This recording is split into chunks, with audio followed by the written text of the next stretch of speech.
심층 인터뷰 시작합니다. 기자 김원장입니다. 알리익스프레스가 중국의 알리익스프레스가 얼마 전에 우리 기자들 중국의 항저우에 초대해서 우리가 만든 제품들, 우리 K셀러들 제품들을 알리의 글로벌 온라인망을 통해서 팔아주겠다. 어떻게 팔 것인지 설명회를 가졌는데 이틀 전에도 우리 셀러들 한 500여 명을 직접 초대해서 강남의 한 호텔에서 어떤 식으로 수수료도 받지 않고 보증금도 받지 않겠다 이런 정책을 대대적으로 발표하면서 우리 제품을 팔아주겠다는 거예요. 이제 글로벌 알리의 이 쇼핑 온라인망을 통해서, 이커머스를 통해서요. 우리 판매망이 없는 글로벌 판매망이 없는 중소기업이나 소상공인들 입장에서는 당연히 환영할 만한 소식인데 공짜가 있겠습니까?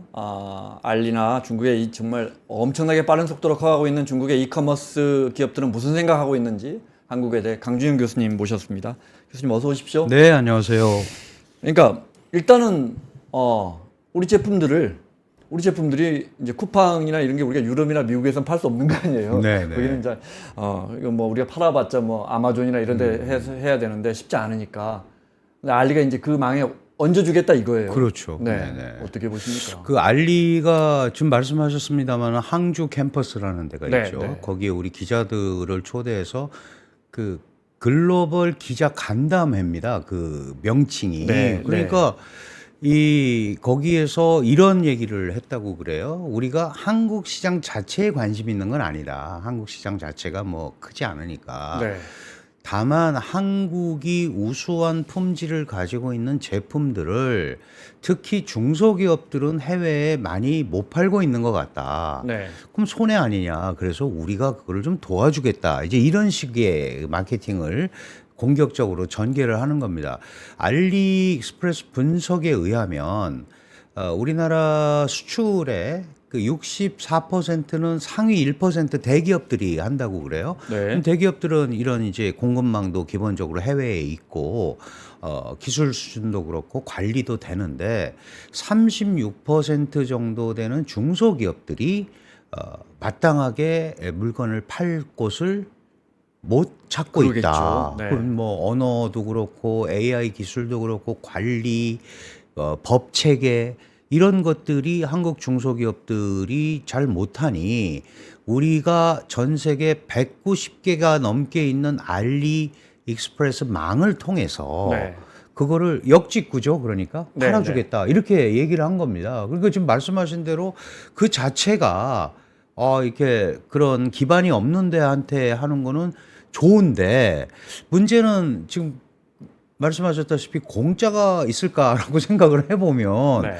이게 자칫 잘못하면 이 유통은 물론이고 소위 제조하는 거에도 이렇게 만들어라 저렇게 만들어라 이렇게 휘둘릴 가능성이 있는 거 아닌가. 그렇다면은 지금 우리가 아시다시피 알리나 테무나 이런 게 들어왔을 때 이게 국내 중소 제조업 특히 소자본 제조업체들한테 소상공인한테 엄청난 영향을 끼치겠다라고 얘기했는데 지금 보면 K-뷰티라든지 네. 우리 화장품 이런 소위 K-푸드 한국이 강점을 가지고 있는 소상공인을 넘어선 분야까지 이게 앞으로 침투할 가능성이 있기 때문에 왜냐면 우리는 그런 공급망이 없잖아요. 네. 네.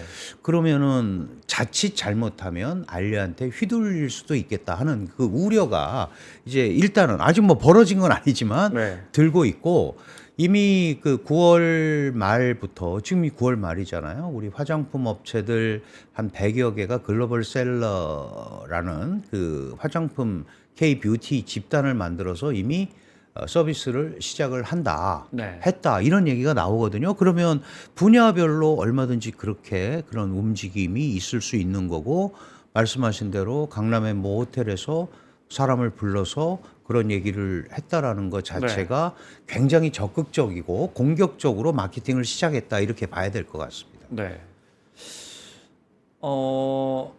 알리의 성장세가 무섭다고 해도 아마존이나 이런 기존의 이커머스에 비해서는 아직 미국이나 유럽 시장에서는 크지는 않을 텐데 예를 들어 미국 시장에서 알리 앱을 사용하는 소비자가 있다면 이건 뭐 중국 거겠지. 이러다가 이제 열어보면 제품 그렇죠. 검색을 해보면 네. 이거 한국 화장품도 나오고 일본의 뭐 작은 전자제품도 나오고 이러면 이제 알리라는 그 유통망이 커가는데 큰 도움이 될 거 아닙니까? 그렇습니다. 지금 말씀하신 대로 지금 알리가 전 세계 191개국에 진출해 있다고 그래요. 네. 그리고 이제 알리바바가 모기업이고 알리익스프레스가 이제 이커머스 기업인데 그렇죠. 네. 예를 들면 아프리카나 중남미에도 이런 알리익스프레스 같은 알리의 이 기업들이 이커머스 기업이 있습니다. 네. 예를 들면 이름이 뭐 라자다라는 이름을 쓰기도 하고 동남아에서도 많이 씁니다. 네. 다라즈 네. 이게 전부 알리 겁니다. 그러니까 이런 거점들을 다 지금 확보하고 있는 거죠. 네. 그러니까 알리의 지금 생각은 전 세계에 물건을 공급하는 글로벌 셀러가 되겠다라는 생각을 갖고 있는 것 같아요. 그건 당연히 뭐 기업 입장에서 충분히 할 수 있는 건데 네.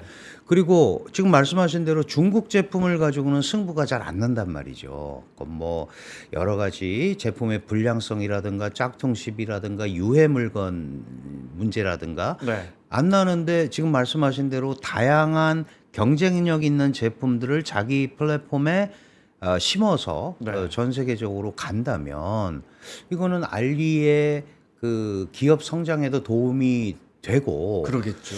또 한 가지 이제 걱정이 있는 거죠. 그러니까 이거가 정상적으로 가면 괜찮은데 알리가 성장하는데 도움이 되는 반작용을 어떤 업체라든가 업종이라든가 이런 데는 종속이 우려되는. 왜냐하면 거기가 아니면 나중에 못 할 데가 파니까. 마땅한 데가 없어지는 그럼 이제 가격 그런 올려치고. 문제. 그때 가서 수수료 받고 지금은 다 수수료 네. 제로. 우리가 다 해줄게라고 하지만 그럴 가능성이 있잖아요. 예전에 그 오토캐드라는 그 컴퓨터 무료로 나눠주고 다 그걸로 시장 장악한 다음에 이제 돈 내라. 뭐 지금 뭐 옛날같이 그러진 않겠지만 배달앱이 그래서는 대표적으로 우리 배달앱이 그렇지 똑같습니다. 않습니까? 예, 이게 그런 형태가 국제적으로 움직이는데 한국이 종속이 될 수 있다. 우리는 매력적인 제조업 국가로서 또 적정하게 괜찮은 물건들을 내는데 그게 혹시 그런데 휘둘리면서 기술 발전이나 뭐 이런 데도 마이너스적 효과가 있지 않을까 국가 전체적으로. 네. 그럼 이게 우리 경제 안보에도 영향을 끼치는 거 아닌가 하는 이제 이런 생각을 좀 해보게 되는 거죠. 네. 아니, 그런 우려 당연하다고 봅니다. 네. 그리고 기업의 특성이 뭐 비단 중국 기업뿐만 아니고 그렇죠. 네. 뭐 배타적인 거니까요. 예. 근데 예를 들자면 이제 다시 우리 K셀러로 들어왔어요. 우리 셀러분들이나 소상공인 중소기업 입장에서 뭐 예를 들어 뭐 칫솔 미세 칫솔모를 만드는 어디 수도권에 공장 사장님 뭐 매출 한 뭐 20억 30억 하시는 어떻게 미국의 시장에 갖다 팝니까? 그렇죠. 근데 이게 알리에서 얹어준다고 하면 일단은 좋은 소식일 것 같긴 합니다. 저라면 하겠는데요. 수수료도 안 받고 보증금도 안 그렇죠. 받는다고 하니. 기업 네. 입장에서는 충분히 고려할 네. 만하고 자본주의 시장 경제에서 충분히 할 수 있는 일이죠. 네. 그것도 억지로 막을 수는 없는 노릇입니다. 그럼요. 다만 네. 이제 우리가 이 산업이나 이런 제조업의 미래 발전을 생각을 한다면 예를 들어서 알리의 저런 이커머스 확장 방식에 대해서 우리가 나름대로 경각심을 가지고 우리도 거기에 그런 역할을 해줄 수 있는 뭔가 메커니즘을 만들어야 된다. 네. 또는 그런 걸 구비해야 되는 거 아니냐라는 생각을 하게 되는 거죠. 왜 이렇게 말씀을 드리냐면 한국 기업들의 좋은 제품을 어떤 특정 외국의 회사가 그거를 경쟁력 있는 걸 모아서 팔아준다라는 것은 장기적으로 보면 네. 우리 유통산업이나 제조업에 마이너스적 효과가 있을 것 같기 때문에 말씀을 드리는 거고 당연히 기업인 소상공인 입장에서는 내가 할 수 없는 일을 저렇게 해준다고 하니 네. 지금 우선 이 위기를 넘어가야 되고 그다음에 내 제품에 대한 선전도 해주고 뭐 디자인도 해준다고 그러고 영어로 서비스도 판매까지 해준다고 이제 번역 하고, 다 해준다는 예. 거 아닙니까? 그러니까 네. 그런 거를 억지로 막을 수는 없습니다. 다만 이게 장기적으로 그런 식으로 갔을 때 오는 폐해에 대한 우려를 우리가 좀 한번 할 필요가 있겠다. 네, 네. 이제 그 말씀을 드리는 거죠. 네. 왜 이렇게 말씀을 드리냐 하면 예를 들어서 알리가 이번에 강조했던 것은 제가 들어보니까 그 알리바바 캠퍼스에 그 알리바바가 지은 호텔, 첨단 호텔에서 묵었다고 그래요. 그래서 네. 뭐 음성으로 다 문이 열리고 뭐 그 서비스하는 로봇이 다 따라다니고 이제 나름대로 굉장히 그런 시스템이 잘 돼 있다는 걸 보여주는 거죠. 그러면서 이 앞으로 미래 디자인이나 이런 거를 알리바바가 가지고 있는 수많은 빅데이터와 AI 기술을 가지고 이 제품 개발 방향이나 뭐 이런 것까지 전부 제공을 하겠다. 이렇게 얘기를 했다고 그래요. 그러니까 그것도 일견 들으면 굉장히 좋지만 그거를 하기 위해서 해당 기업의 정보라든가 이런 것들이 들어갈 수도 있고 당연하죠. 넘어갈 네, 수도 있죠. 네. 예, 그러면은 그게 플러스가 될지 마이너스가 될지는 모르지만 작은 기업들이 자신들이 갖고 있는 데이터와 그다음에 작은 기술과 이런 것들이 송두리째 넘어갔을 때 그 폐해가 혹시 있지 않을까 네. 하는 이제 이런 걱정도 해야 되는 거 아닌가. 네. 그런 것 때문에 그렇게 말씀드린 채팅창에 거예요. 그럼 쿠팡 해주던가. 그렇죠. 쿠팡으로 안 되잖아요. 쿠팡. 우리는 이제 공급망이 없지 않습니까? 네, 네, 우리 네. 저 쿠팡이라든지 우리 커머스 업체는 글로벌 공급망이 거의 없기 때문에. 말 나온 김에 저 중국의 이커머스 시장 좀 잘 저 구체적으로 여쭤볼게요. 이제 우리 요즘 테무 때문에 테무도 뭐 1,000만 명 이상 가입한 것 같고요. 그렇습니다. 그죠? 네. 네. 사실 저는 써봤거든요. 네. 아직까지는 고장 안 나고 있습니다. 네. 옥상에 불 켜는 거 태양광으로 네네. 태양광으로 정말 속는 셈 치고 샀는데 일단 고장 안 나고 있는데 중국 이커머스 시장이 무섭게 성장하는 일단 그 배경은 어떻게 보십니까? 그 사실은 이제 알리하고 테무는 조금 다른데요. 네. 이제 알리는 기본적으로 중국 내에서도 조금 더 고급에 들어가는 거죠. 왜냐하면 네. 더 일찍 시작을 했고 사실 공룡 기업입니다. 자본금만 300조가 넘어가는 기업이고 테무는 일종의 협동조합식으로 시작을 했는데 이 뭐 농장에서 이 소위 제품 농산품 제조하는 걸로 시작을 했다가 네. 사실은 이제 지방의 3선 도시, 4선 도시, 그러니까 네. 중국은 뭐 인구 1,000만 명이 넘으면 1선 도시, 700만 뭐 2선 도시 이렇게 하잖아요. 그럼 3선 도시, 4선 도시에서 제조를 한다라는 거는 임금이 우선 싸잖아요. 네. 이거는 사실 중국 정부가 최근에 그 코로나 팬데믹을 겪고 경기가 어려워지니까 다른 부분에서 경기를 부양하고 제고할 방법이 별로 없었어요. 그 생각을 해보니까 제일 잘하는 게 역시 제조업이더라. 네. 그래서 이 싼 노동력을 다시 한번 이용을 해서 만들어 보자라고 시작한 게 사실은 테무 모델입니다. 그런데 일선 도시에서는 인건비가 많이 올랐으니까. 그렇죠. 지방에 가서 네. 그래서 원래 중국 정부는 계속해서 어떤 얘기를 했냐면 내수 시장을 진작시켜야 된다는 얘기를 계속 했잖아요. 근데 내수라는 거는 가처분 소득이 있어야 소비가 일어나잖아요. 그러려면 그 소비가 일어나게끔 할 수 있는 처분 소득을 먼저 만들어줘야 되잖아요. 그럼 농촌 같은 데는 여전히 그게 간의 수공업이 됐든 뭐가 됐든 제조업에 투입을 하면 일정 부분 금전적 수입이 생기니까 그걸 가지고 뭐 소위 요즘 얘기하는 실업 문제도 조금 가라앉힐 수 있고 그다음에 가처분 소득도 갖게 해주고 네. 이런 것들을 정부가 어쨌든 일정 부분 이제 지원을 한 거죠.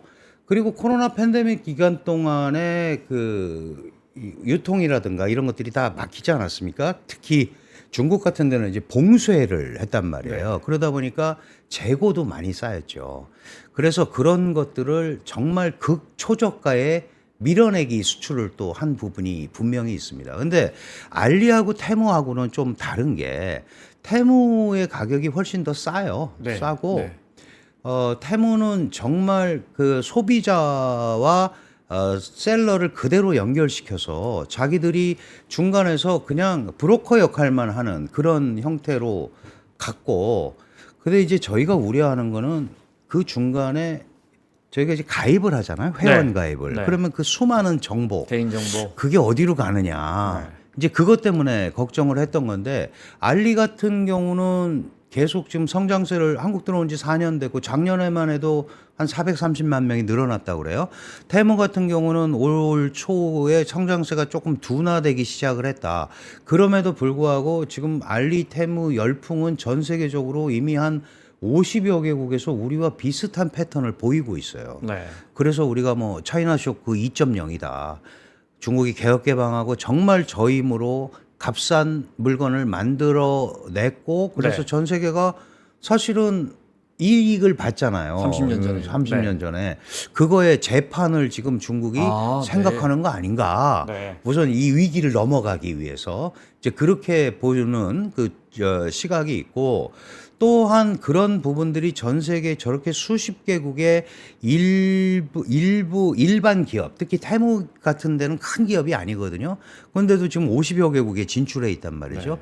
그게 정부의 비호 없이 과연 그게 될까? 많은 편의를 봐주고 거기 그걸 플랫폼으로 해서 약화됐던 제조업 이 부분을 거기에 많이 다시 실어서 가는 게 아닌가. 네. 뭐 제조업이라는 게 첨단 제조업도 있지만 그 일반 제조업도 있잖아요. 중국은 여전히 지금 올해까지 13년째 제조업 강국 제조업 1위입니다. 아, 물론입니다. 네. 그러니까 뭐 그거를 예를 들면 자기네가 잘하는 거를 지금은 일단 소비보다는 네. 더 좀 이렇게 지원해주고 밀어주는 그런 분위기 속에서 알리와 테무가 해외 마케팅을 더 적극적으로 할 수 있는 게 아닌가 이렇게 생각이 됩니다. 과거에 그러니까 중국이 WTO 가입하고 이렇게 지금 말씀하신 교수님 말씀하신 야 이렇게 제법 쓸만한데 이 가격에 이거 어떻게 만들지 이 사람들 했던 시절이 이제 25, 6년 전. 네. 네, 네. 이제 더 이상 안 되고 글로벌 공급망도 재편되고 이러니까 다시 이제 인건비가 싼 도시로 가서 그보다 더 저급하지만 더 싸고 이런 물건들을 밀어내기 식으로 전 세계로 수출하고 있다. 네, 일단은 지금 그게 1단계 같습니다. 1단계. 네, 네. 그리고 사실 알리가 한국에 들어왔을 때 이제 코로나 팬데믹 때문에 좀 조용했잖아요. 그러면 알리라는 회사가 한국 시장만 보고 한국에 지사를 설치했을까?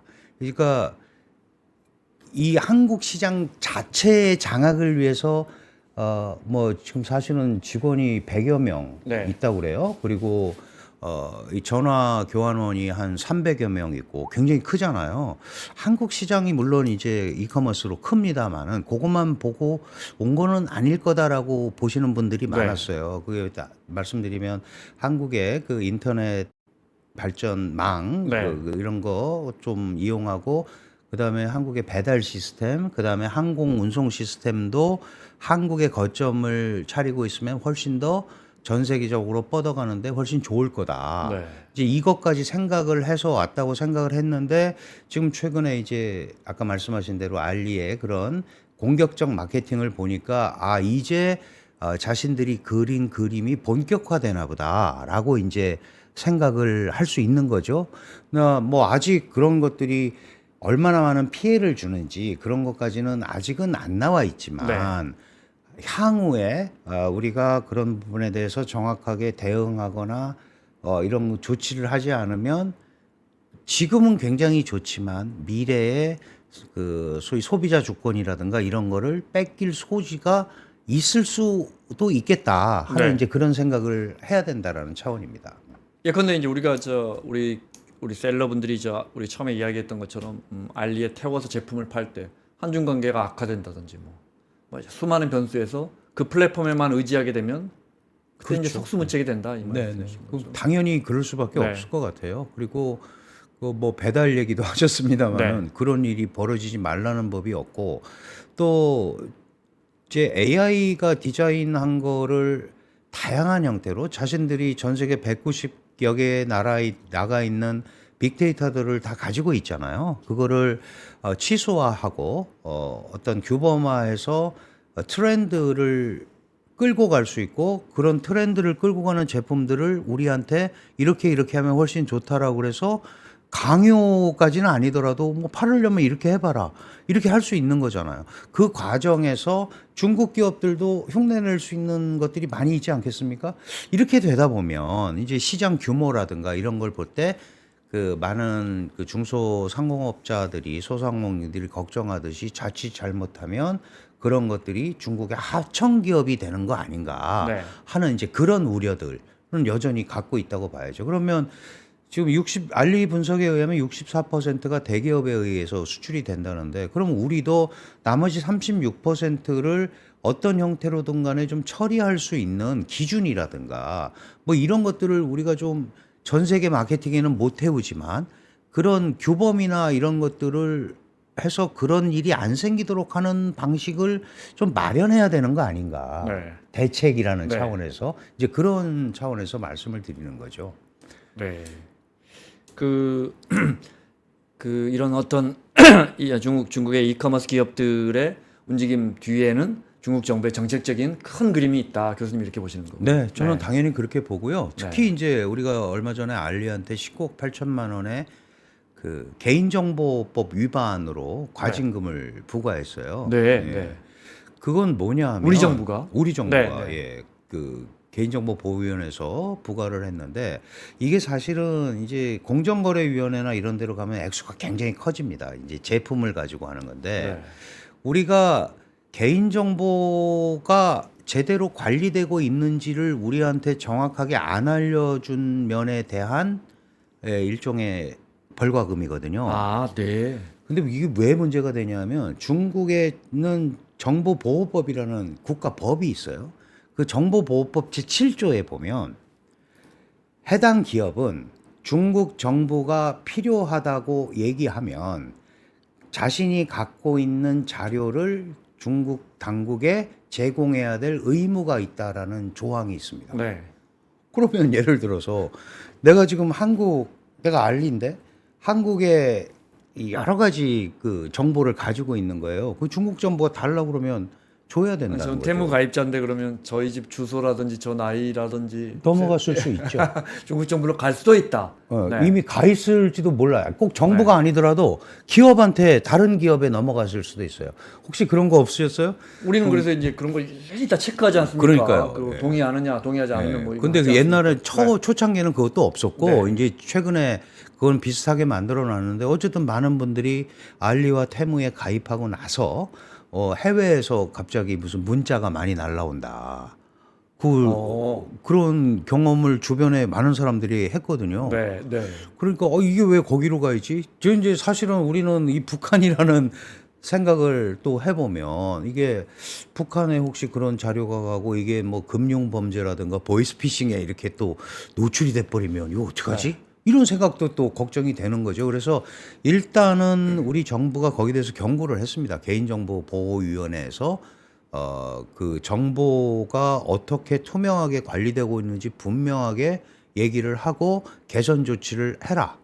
그 다음에 이제 이런 거가 끝나고 나면 예를 들면 이제 물건에 대한 공정거래법을 걸어서 하면 사실은 알리테무도 해외에서 그런 사례가 있죠. 뭐 수백억 대의 그 과징금을 부과받기도 하고 우리도 그렇지 않습니까? 우리 기업들도 네. 쿠팡이나 이런 데도 네이버도 그런 걸 당하기 때문에 그러니까 공정 환경에서 규범적 환경에서 같이 경쟁하는 거에 대해서는 사실 자본주의 시장 경제 메커니즘에서 무턱대고 이거를 아니라고 할 수는 없죠. 네. 그런데 규범화되지 않은 가운데 중국식 스타일로 움직이는 정보와 뭐 이런 것들이 자칫 잘못해서 본인의 의사와 관계없이 해외로 빠져나가거나 특정한 분야에 사용이 되거나 하게 되면은 네. 그게 뭐 소비자는 소비자대로 기업은 기업대로 상당한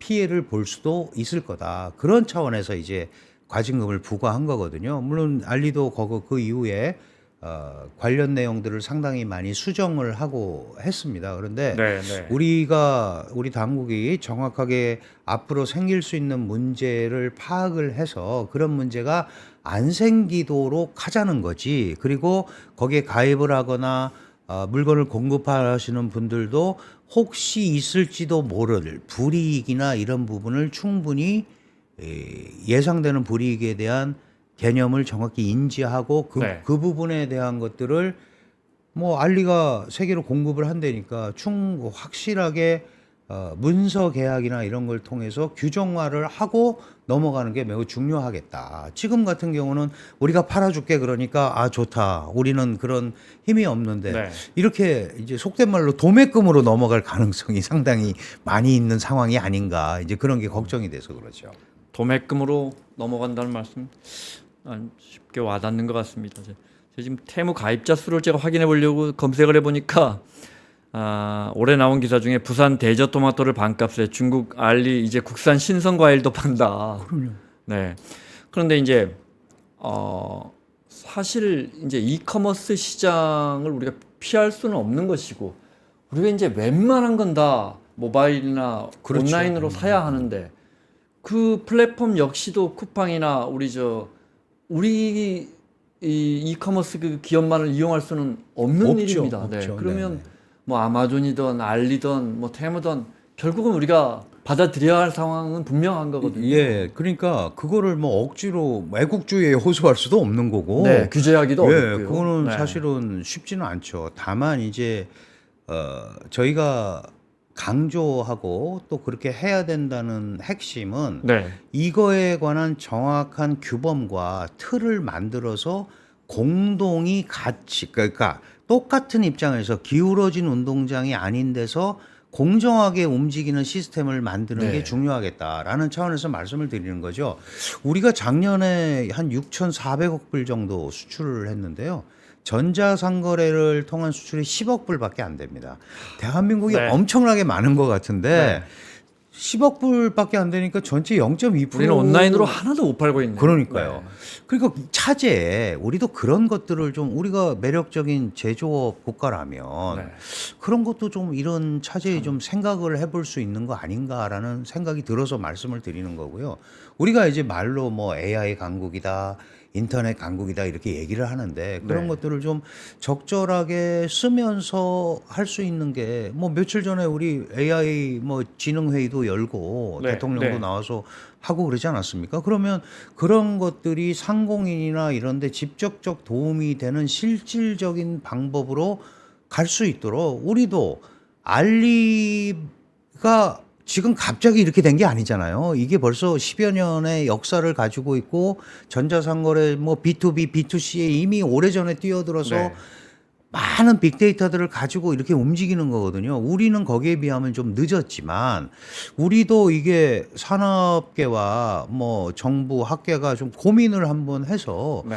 우리식 스타일의 어떤 다는 못 담아내더라도 이걸 좀 끌고 가는 게 필요하지 않냐. 왜 이렇게 말씀을 드리냐면 제가 이 얘기를 처음 들었을 때 아니 중국이 왜 한국 중소기업 제품을 팔아준다고 우리 제품을 팔아준다고 우리를 따르라 이러지? 네. 그럼 우리는 뭐지? 라는 생각을 사실 먼저 했어요. 그러면 우리도 그런 거를 할 부분이 분명히 있지 않을까라는 차원에서 제가 뭐 이커머스 전문가도 아니고 다만 이제 이런 흐름을 보면서 아, 그럴 수 있겠다. 네. 그런 생각이 들어서 말씀을 드리는 거고요. 그런 차원에서 뭐 대책이라면 기울어진 운동장이 안 되고 사후 약방문이 되지 않도록 미리미리 생길 수 있는 문제들에 대한 뭐 그거를 지금 말씀하신 대로 무턱대고 피해갈 수는 없어요. 그러나 잘 이용하면 그것도 또 자본주의 경제에서 훌륭하게 이용하는 거거든요. 네. 네. 그것 때문에 당하거나 불이익을 보지 않기 위한 걸로 말씀을 드리는 거니까 그런 쪽에서 좀 우리가 고민을 하고 네. 어떤 규범을 만들고 질서를 만드는 작업들을 앞으로 계속 해나가야겠다. 지금 알리바바가 500개 기업을 모으고 뭐 30여 개 신문사를 해서 막 이런 거를 하고 있잖아요. 그러면 우리는 우리 이커머스들을 위해서 뭐를 하고 있고 어떻게 가고 있는지 생각을 해봤는지 사실 이제 반문을 하고 싶은 거죠. 우리도 우리가 좀 해야 되는 뭐든 거 잘 아닌가? 만드는 나라고 정말 그죠? 그러면 제조업 강국에 이렇게 수출 잘하는 나라인데 시장에 글로벌 시장에서 사람들이 이제 온라인과 모바일로 사는데 생각해 보니까 우리 그걸 팔 플랫폼이 없네요. 좀 우리는. 이상하잖아요. 그죠? 0.2%밖에 그러니까 안 이제 되고 옆 나라의 큰 나라에서 저 큰 유통망이 와서 우리가 팔아줄게 이런 상황이군요. 그러니까. 그러니까 그거를 100% 기대서 가야 되는 건지 네. 그것도 네. 이용을 하되 우리도 우리가 할 수 있는 것들을 뭐 예를 들어서 우리가 특화할 수 있는 특정 분야는 우리가 끌고 갈 수 있잖아요. 네. 그런 것들은 좀 해봐야 되는 게 아닌가. 네. 그리고 특히 지금 제일 고통을 겪고 있는 데가 이제 중소기업이잖아요. 이 중소기업들의 좀 가려운 데를 우리가 이런 시스템을 만들어주거나 한다면 사실 우리 중소기업진흥공단이나 이런 데서도 비슷하게 인큐베이터 센터도 만들고 해서 해봤습니다만은 지금 말씀하신 대로 지금 AI 시대가 됐잖아요. SNS 시대가 되고 그러면 그 플랫폼에 태우는 이 흐름들을 끌고 가는 역할들을 좀 우리가 좀 해줘야 되는 거 아닌가 이제 이런 생각을 해야 될 때가 됐다 이렇게 말씀을 드리고 싶습니다. 강주현 교수님 오셨으니까 중국 경제도 좀 여쭤보겠습니다. 최근에 저 경기 부양책 나온 게 있습니까? 네. 그 지준율을 0.5%또 내렸거든요. 네네네. 그건 이제 사실은 상당히 직접적인 조치죠. 그건 뭐 미국의 금리 인하 맞물리는 거네요. 네. 그렇게 하면 대개 한 200조 정도 이제 그 시장에 그 유동성이 통화가 강화되는. 공급되는 그런 현상이 나오는데 사실은 그 정도 가지고 중국 지금 그게 움직이기는 어렵죠. 왜냐하면 보통 이렇게 얘기하거든요. 지금 부동산 문제가 심각한데 저 부동산 문제를 해결하려면 일거에 700조에서 900조 정도는 한 번에 집어넣어야 된다. 그런데 중국 정부가 생각할 때는 그게 집어넣어서 해결이 된다는 보장이 어딨냐는 거죠. 그리고 잘못 집어넣었다가 그게 과거와 같이 다시 엉뚱하게 거품을 일으켜서 또 이러지도 못하고 저러지도 네. 못하게 되는 그런 상황이 되면 안 되지 않습니까? 게다가 저는 개인적으로 중국이 부동산 개발 모델을 갖고 성장해 왔는데 그 부분에 대해서 특히 시진핑 체제는 과거와 같은 비중을 안 두는 것 같아요. 왜냐하면 인구도 줄고 있고 네.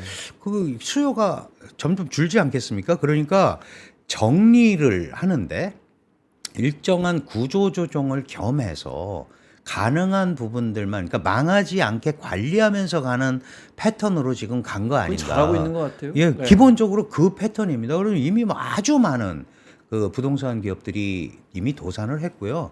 작년에 뭐 나왔습니다만 화이트리스트 한 50개 정도 살릴 기업들을 가지고 거기는 뭐 헝다가 3년이 됐는데 아직도 살아 있고 네. 뭐 비구이엔도 곧 망한다고 그러더니 살아 있잖아요. 그건 통제를 하고 있다라는 의미거든요. 그러니까 국내 부분에까지 직접적으로 영향을 미치는 건 최소화하면서 지금 디폴트 되는 부분들이 해외에 관한 부분들이에요. 그러니까 그거는 뭐 기업한테 하라고 그러지만 국내에서 벌어지는 문제는 중국 정부가 나름대로 컨트롤하려고 애를 쓰고 있다. 그렇게 보고 다만 제가 이제 이전부터 계속 말씀을 드리지만 이게 너무 늦게 하면 경기가 회복력이 떨어지잖아요. 회복력이 떨어지면은 이게 예를 들어서 하루라도 빨리 했으면은 얼른 추스릴 수가 있었는데 지금 너무 오래 이렇게 오다 보니까 네. 지금 예를 들어서 주사를 맞아도 이게 몸에 한 바퀴 도는데 시간이 꽤 걸릴 수도 있겠다. 이제 이런 거를 중국의 그 경제학자들도 걱정을 하는 것 같아요. 그런데 지금 이제 워낙 중국 정부의 의지가 확고하고 20기 삼중전회가 얼마 전에 있었잖아요. 네, 네. 처음으로 시진핑 중국 총석이 국가주석이 지금 굉장히 중국 경제가 어렵다라는 말을 이제 처음으로 실토를 했어요. 네. 실토를 하고 근데 그 회의에 300개의 개혁안이 나왔습니다. 회의 일주일 하는데. 그러니까 지금 문제가 많다라고 다 쏟아내고 지금부터 이제 그걸 가지고 할 거니까 그 효과가 언제 나타날지는 전혀 모르죠. 다만 통화 정책을 직접 움직여서 사실 저렇게는 잘 안 하잖아요.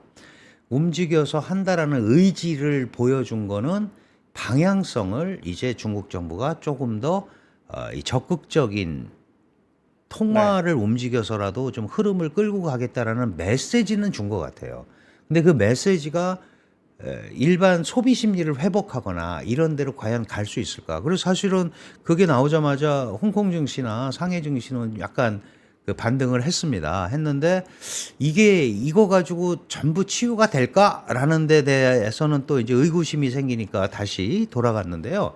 어쨌든 지금 중국 정부도 과거보다는 조금 더 적극적으로 이 현재 경제 위기를 바라보기 시작했다. 이거는 맞는 것 같고 만약에 그렇게만 할 수 있다면 기회가 전혀 없는 건 아니다. 물론 이제 뭐 그 6%, 5% 성장을 확실히 하고 이 성장 지표들이 아주 튼튼하고 이런 건 아니더라도 네. 어쨌든 성장하는 흐름을 계속 끌고 갈 수는 있는 거 아니냐. 지금이라도 할 수 있다면. 그런데 계속 끌게 되면 아마 새로운 문제들이 많이 생길 수가 있죠. 그런 게 지금 아마 네. 중국 정부가 안고 있는 고민 같습니다. 부동산 하나만 여쭤볼게요. 그러니까 과거처럼 다시 부동산 시장에 군불 떼고 유동성 풀어서 건설 경기 살려서 뭐 중국에 지금 뭐 프랑스 사람들 전체가 들어가 살 만큼의 빈 아파트가 있다면서요? 그걸 할 수 있는 그런 방법은 쓰지 않고 이제 교수님 말씀하신 것처럼 중국 정부가 이제 점진적으로 이 부동산 부실을 해결해 나가는 걸로 알고 있는데 다 지어진 아파트를 부채로 지었을 거 아닙니까? 어느 그렇죠. 나라나 아파트는 네네. 부채로 지으니까요. 그걸 해소할 수 있는 근본적인 방법은 이건 아파트 수출도 못하지 않습니까? 그렇습니다. 누가 들어와 살아야 되고 네네. 그래야 그 돈이 들어와서 시공사로 가고 또 시행사로 가고 그 다시 이제 부채 갚고. 은행까지 가서 그 부실이 해결되는 건데 인구는 줄고 있지 않습니까? 네네. 이거 어떻게 해결합니까? 뭐 갑자기 주는 건 아니니까. 물론 주택이야 뭐 예. 계속 공급은 근데 해야 되지만 예를 들어서 네. 지금 이제 주택이 그게 어디서 문제가 생기냐면 예를 들어서 제가 네. 조그만 20평짜리를 샀는데 경기가 좋아지고 내가 기업을 다니는데 돈을 벌 수 있고 그럼 그다음 목표가 생기잖아요. 그럼 이제 그때 대출을 해서 조금 더 큰 집으로 옮겨가고 그렇죠. 우리 애가 네. 어디로 가니까 뭐 파라군으로 가자 이래서 옮겨가고 이제 이런 수요가 생겨야 되는 거거든요. 네. 그러니까 그거는 부동산 자체만 놓고 거기를 해결하려고 해서는 절대 해결이 안 된다. 그러니까요. 이게 네. 전체적으로 경제가 선순환 구조에 들어가야 된다라는 거죠. 네. 경제가 선순환 구조에 들어가지 않으면 이거는 항상 빈집은 빈집대로 뭐 강제적으로 사라 마라.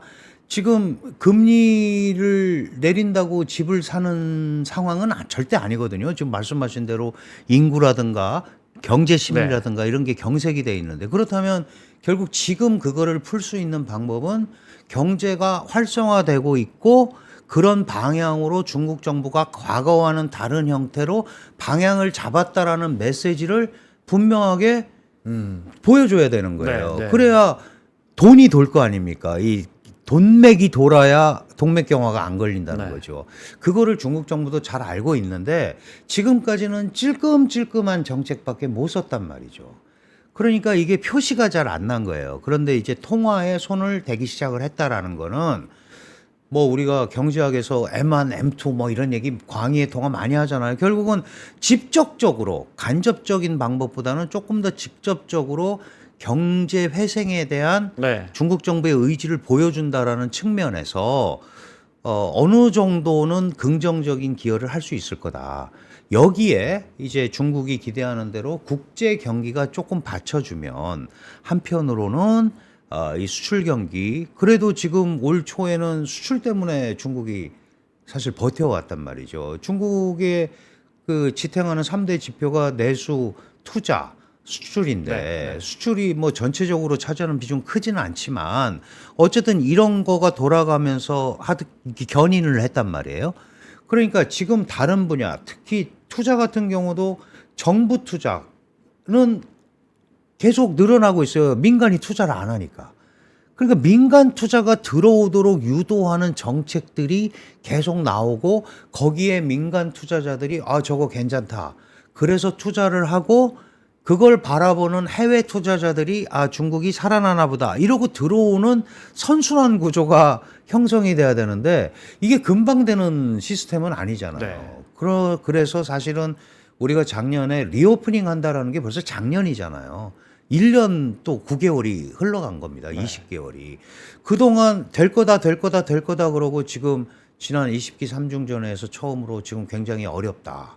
근데 가장 늦었다고 할 때가 또 빠를 수도 있는 거니까 지금이라도 과거와는 다른 형태의 어떤 방향을 중국 정부가 좀 제시를 하는 이런 형태가 가장 중요하지 않을까. 왜냐하면 어쨌든 정책 경제의 틀 안에서 움직이기 때문에 그런 부분을 중국 정부가 좀 의도적으로 보여줘야 되는 거 아닌가. 이번에 나온 그러면 이제 통화량 공급은 한 200조 원 정도라고 네네. 언급이 됐습니까? 그 네. 정도로? 네, 그렇죠. 189조 정도. 네. 누가 봐도 그렇게 중국의 내수를 이렇게 짐작할 만한 예, 그렇죠. 규모는 그런데 아닙니다. 거기 판공성 의민은행 행장이 네. 또 0.5% 더 할 여력이 있다. 그게 네. 이제 그런 메시지거든요. 네. 직접적으로 풀겠다는 메시지니까 그 정도 가지고는 사실 안 되죠. 안 되는데 왜냐하면 잘 아시겠습니다만은 이전에 우리 서프라임 모지 사태 났을 때 2008년에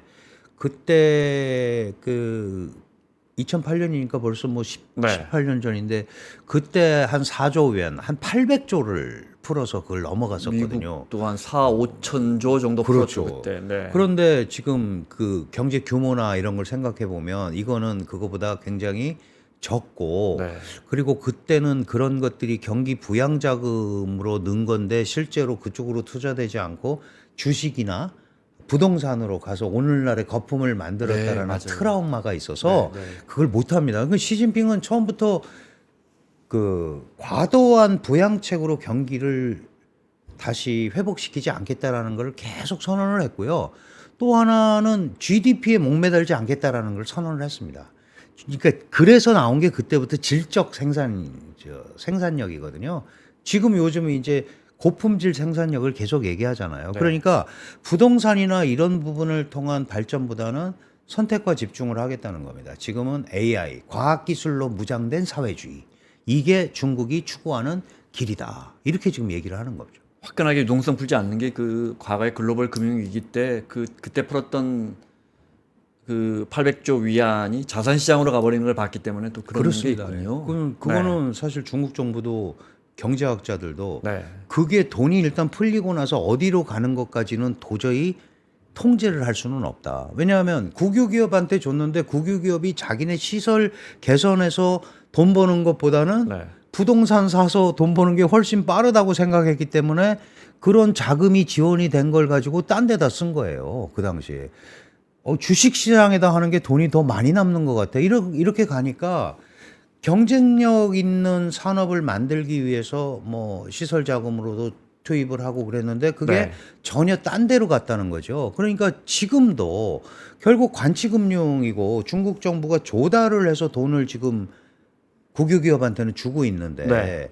국유기업의 생산력, 소위 적응력 이런 거를 못 믿기 때문에 또 못 주는 것도 있어요. 네. 게다가 공동부유한다고 뭐 텐센트라든가 알리바바라든가 이런 그 소위 AI 기업들 그 이런 기업들을 사실 억눌러 버렸잖아요. 그러다 보니까 그러니까요. 그 전에 정책이 잘못됐다고 얘기하기도 굉장히 어려운 거예요, 지금.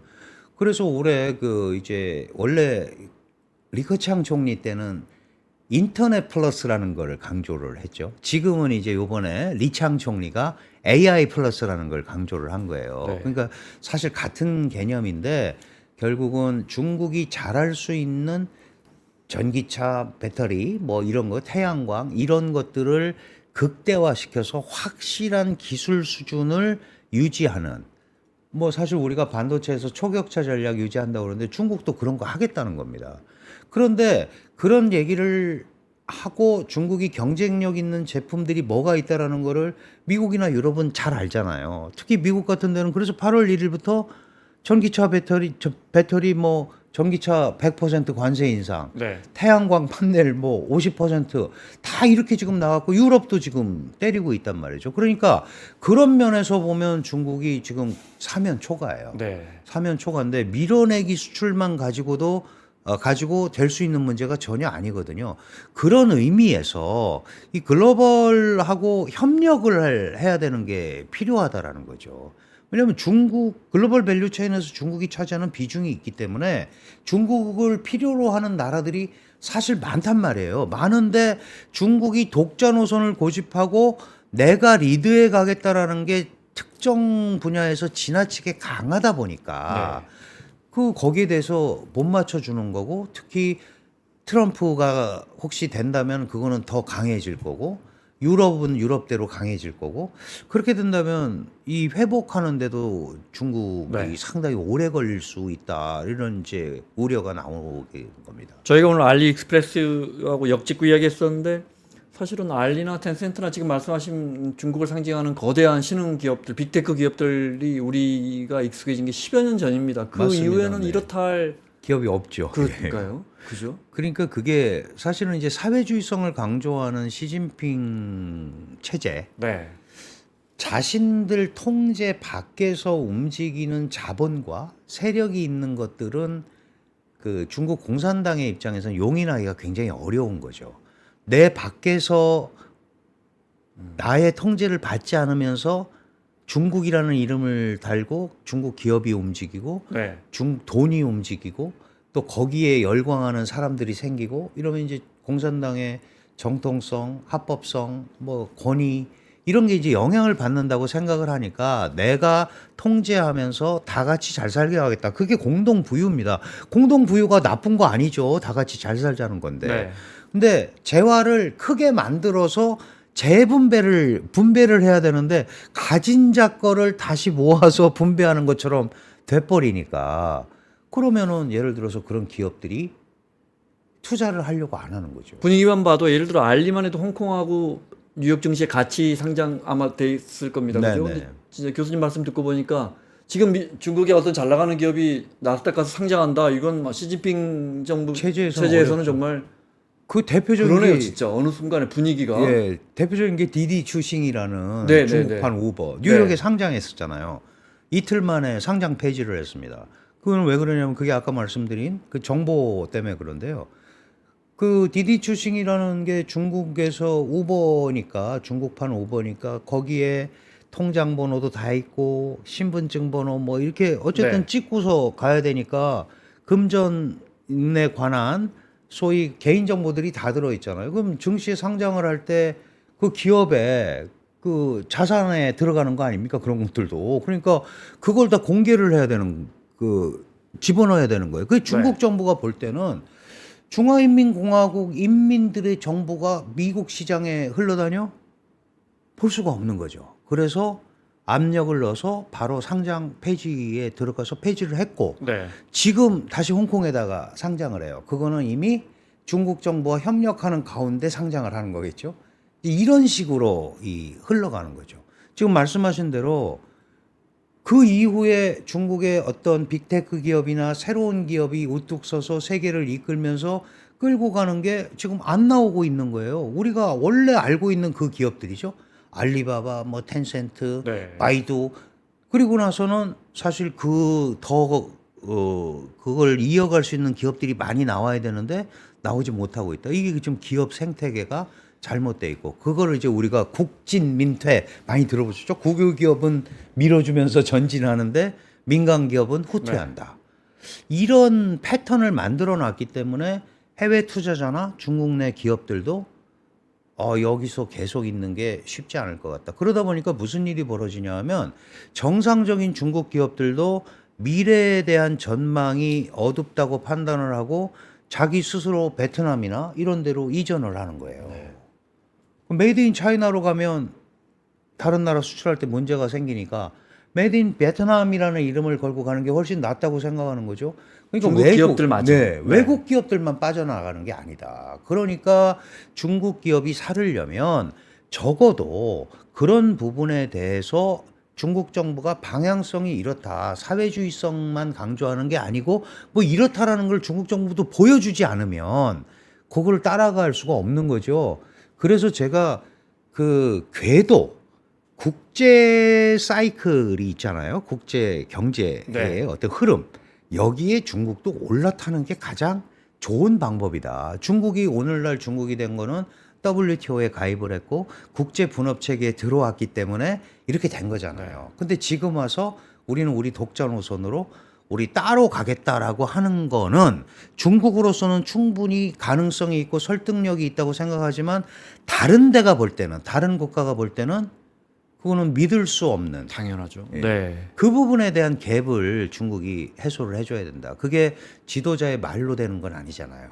그 지도자 결국은 시진핑 리더십 이야기를 안 할 수가 없습니다. 그러니까 저희 같은 사람이 보면 공급망이 재편되고 특히 뭐 좀 트럼프 후보가 집권할 가능성이 여전히 절반인 상황에서 미국을 중심으로 해서 중국의 뭐 정보 빅테크 업체라든지 반도체 기업에 대한 압력은 누가 와도 더 강해질 텐데 네, 네. 이럴 때 그 중국의 거대 신생 기업이 가서 뉴욕 증시에 상장을 했다 그러면 제가 중국의 리더십이라면 이건 정말 적진해서 기업 공개를 하고 이렇게 이래야 되는데 이런 걸 못하게 하는 분위기라면 그러니까요. 네. 그래서 그런 부분에 대한 이제 전환이 있어야 된다라는 거죠. 그러니까요. 발상의 전환이. 네. 그게 사실은 시진핑이나 지금 리창 총리나 원래 다 처음엔 시장주의자들이었어요. 잘 아시다시피 시진핑이라는 지금 중국 지도자는 복건성에서만 17년을 있었습니다. 이 네. 복건성은 대만 자본을 가지고 네. 가는데요. 그래서 사실 시진핑은 최고의 대만 전문가입니다. 17년간 대만 자본 유치하고 대만 사람들 만나고 네. 잘 알고 있죠. 그래서 시장의 메커니즘을 이해를 하고 있는 사람이고 사실 리창도 무슨 시진핑이 하는 말만 듣는다고 그러지만 테슬라가 상해에 공장을 짓는다고 그랬을 때 다 반대했을 때 자기가 직접 서류 들고 뛰어다니면서 테슬라 공장 허가를 받아준 네. 사람이에요. 실제로. 그런데 이제 분위기가 이렇다 보니까 지금 말을 못 하고 있는 건데 결국은 중국이 살아남으려면 중국이 갖고 있는 장점을 써야 되잖아요. 중국이 가지고 있는 그 시장성이라든가 아니면은 또 사실은 중국은 거대 인구지만 습득을 빨리 하는 제조업에 있어서 그런 장점도 가지고 있거든요. 그러니까 그런 것들을 최대한 활용해서 국제사회와 같이 호흡을 하면서 나가야 되는데 지금 이 정도면 우리가 미국하고 1대1로 한번 붙어봐도 되는 거 아니냐. 이제 이렇게 하면서 사회주의성을 강조를 하고 미국한테 지지 않겠다.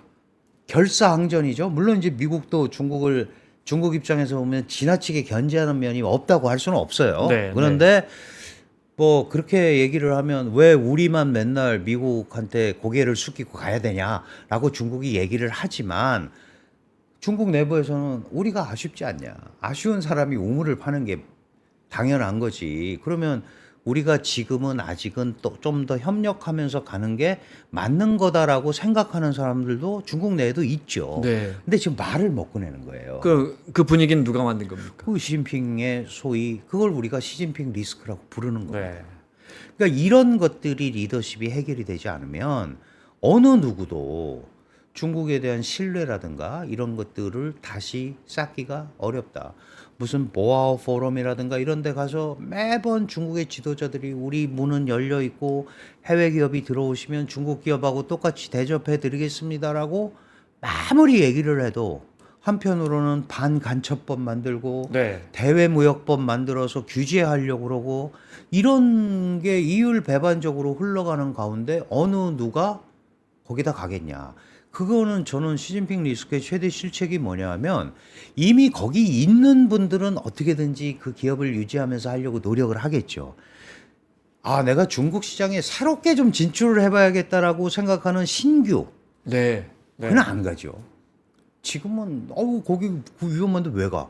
이렇게 하면 신규 투자가 안 들어간다라는 거는 새로운 물이 안 들어오는 거잖아요. 올해 1분기 외국인 투자가 아마 지난해 같은 동기 대비해서 한 30% 정도 맞습니다. 예, 예. 굉장히 많이 줄었습니다. 엄청나게 네. 많이 줄었고요. 이전과 비교하면 최고 때하고 비교하면 반토막이 나 있죠. 누가 지금 중국에 공장을 짓겠습니까? 그러니까요. 그런 분위기를 그렇게 만들어주면 안 된다는 거죠. 네. 여전히 중국은 노동력을 제공할 수 있고 일정한 중간 기술도 제공할 수 있고 협력할 수 있고 그런 데인데 왜 그거를 혼자 하겠다 그러고 내가 하겠다 그러고 하면서 그 시간을 버렸느냐. 그리고 그것도 그 덩샤오핑 이후에 그렇게 강조하지 않았던 사회주의성. 덩샤오핑 전형적인 사회주의자예요. 다 사회주의자입니다. 장저민도 사회주의자고 후진타오도 그럼요. 네. 사회주의자고 강력하게 이데올로기에 도전하는 거는 가차없이 철퇴를 내리쳤고 지식인들이 반정부 행위를 하면 가차없이 했단 말이죠. 네. 그런데 그거를 전 국민을 대상으로 해서 할 이유는 사실 없는 거죠. 그런 부분이 중국인들의 자신감을 잃게 하고 있다. 개혁개방의 최대 성과가 중국인들의 자신감을 끌어올린 겁니다. 세계적 국가가 됐다고. 네. 근데 이렇게 몇 년 가고 해외에서는 천덕꾸러기처럼 비춰지고 만약에 이러면은 국민들 자신감이 가라앉잖아요. 그렇게 되면 그걸 다시 끌어올리는 데는 상당한 시간이 갈 수밖에 없다. 그런 의미에서 많은 사람들이 그런 전체적인 일련의 흐름을 우리가 시진핑 리스크라고 얘기를 하는 겁니다. 이거는 그 리스크를 부여한 분이 바꿔야죠. 그런데 네. 이제 사회주의 지도자가 내가 잘못했어 그러고 바꾸기는 어렵잖아요. 결국 또 그 이야기로 가는 것 같습니다. 네. 자, 오늘 저희가 이제 알리의 우리 역직구 이야기하면서 중국의 어떤 지금 뭐 트럼프 캠프에서도 중국의 그 저가 밀어내기 수출에 대한 비판이 나왔었던 걸로 알고 있는데 그 이야기했고 그다음에 이제 새로 나온 경기 부양책 중에 통화 정책 그런데 그 유동성으로 봐서는 교수님 보기에는 과거에 비하면 너무 적다. 혁신 기업이 나오지 않는 그런 어떤 리더십의 네. 문제들, 기술 혁신이 일어나지 않고 재정이나 통화 정책 이게 만만치 않은 상황에서 계속 이야기 나오는 게 결국은 일자리 문제고. 그렇습니다. SNS 보면 중국 청년들의 일자리 문제는 뭐 지표상으로도 심각하지만 제가 오늘 끝으로 요거 하나 기사 제가 캡처해 왔는데 교수님 나오신다 그래서 장성 수저우의 시민인 24살의 리모 씨는 SNS에 올라온 계약직 자격부 채용 공고를 보게 됐다. 난징 항공우주대학 부속 쭈저우 고교가 딱 한 명만 채용한다는 내용인데 이 사람은 베이징 대학 물리학 석사과정 수료 예정자라는 거예요. 그 베이징 대학 물리학 석사과정 수료 예정자가 고등학교 그 뭡니까 자격부 채용 공고. 네. 이게 이제 뭐 물론 상징적인 그렇습니다. 중국에서 굉장히 큰 논란을 불러왔었나 봐요. 이 네, 기사가. 맞습니다. 그 실질적으로 그게 사실 반항하는 거죠. 사회적 반항입니다. 네. 진짜로 그 이제 그렇게 볼 수 취업을 하는 있겠네요. 거지만 네. 사회적 반항이지. 중국 정부가 제일 우려하고 있는 게 저런 고급 지식, 고급 청년들이잖아요. 그거를 저렇게 빗대서 돌려서 지금 얘기하는 거거든요. 저런 게 사실은 실질적으로 그게 어떤 단순 현상이 아니고 저런 것들이 사회적 반항으로 비춰지는 이제 이게 만연이 되면 중국 정부 사회가 불안해질 수밖에 네, 없어요. 네. 올해 택배 그 신규 택배에 종사하기가 제일 쉽잖아요. 오토바이도 물론 이제 뭐 할부금 받으면서 한다고 그러더라고요. 그 인구 그 70%가 대졸자라지 않습니까? 중국에서요. 네. 네. 급하니까 그거라도 해야 되니까 안 하는 사람은 이제 그 탕핑족이라고 그래서 누워 있는 거고. 네. 그럼 이제 저런 것들을 SNS에 저렇게 올릴 수 있는 거는 저는 저게 사회 균열의 그 일종의 그 반항 현상 중에 한 케이스다. 저는 그렇게 보거든요. 그럼 굉장히 위험한 거죠.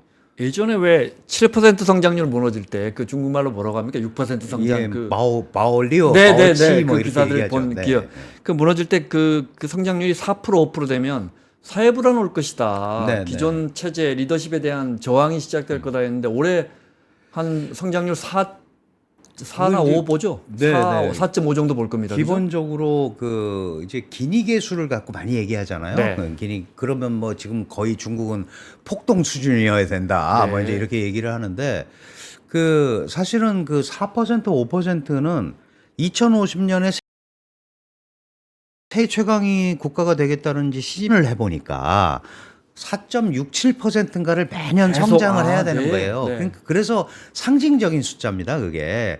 그러니까 그 이하로 발표할 수가 없어요. 그러니까 5% 내외를 계속 가야 2050년이 네. 되면 세계 최강의 국가가 되는 거거든요.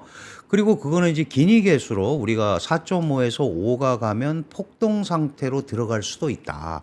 그리고 실제로 뭐 브라질 같은 데서 폭동이 난 게 기니계수 5.5일 때 폭동이 났다. 중국이 그 전 단계다. 근데 사실 중국은 훨씬 더 강한 통제력을 가지고 있고 이 그런 폭동이 날 만큼 중국 사람들이 막 힘을 모아서 할 수 있는 사회적 제어 세력이 지금 없어요. 네, 시민 사회도 없고 그래서 그렇게 나기는 어려운데 그게 계속 곪고 있는 거죠. 그럼 곪고 있으면 어느 순간에는 터질 수밖에 없는 거거든요. 그러니까 저런 지금 말씀하신 저런 아주 자조 섞인 이제 저런 것들이 올라오죠. 내가 어디 가서 박사를 했는데 이게 할 게 없다. 이런 일들이 계속 반복이 되는 거는 그 네. 사회의 불안정성을 얘기하는 거고 그 사회가 얼마나 침체로 들어가는가를 보여주는 대표적인 현상인 거죠. 알겠습니다. 마무리를 하겠습니다. 오늘 저 강주영 교수님 모시고 알리가 중국 기업 알리가 중국의 이제 그 공급망으로 알리의 이제 글로벌 이 쇼핑망에 우리 기업들, 우리 K셀러들을 올려주겠다 그 이야기를 좀 들어봤습니다. 교수님은 테무나 뭐 알리에서 사보신 적? 저도 해봤죠. 왜냐하면 네. 가입해 보려고. 네. 가입해 보려고. 네. 근데 괜찮은 것도 있어요. 네. 있는데 그게 이제 항상 우리가 그 최악의 경우를 대비하라고 잘못되고 특히 네. 아이들한테 피해가 가거나 규범을 깨거나 하는 것들은 정말 그 옥석을 가려서 하는, 그리고 그런 것들이 생기면 우리가 제도적으로 규범적으로 막을 수 있는 확실한 장치들을 우리도 갖고 있어야 된다. 이런 말씀을 드리고 싶습니다. 알겠습니다. 과징금 처분 받았으니까 이제 우리도 가입할 때 이 당신 개인정보 다른데 넘겨도 되겠느냐 그 동의는 받겠군요. 그렇죠. 최소한. 이제 네. 아마 하고 있을 겁니다. 그거는. 네네. 자, 여기까지 듣겠습니다. 한국외대 강준영 교수님이었습니다. 고맙습니다. 감사합니다. 박근영, 이선영, 사경인, 염승환 투자 마스터들의 세심한 케어로 건강한 투자 습관을 만드세요. 3프로 멤버십 3프로 앱에서 확인하세요.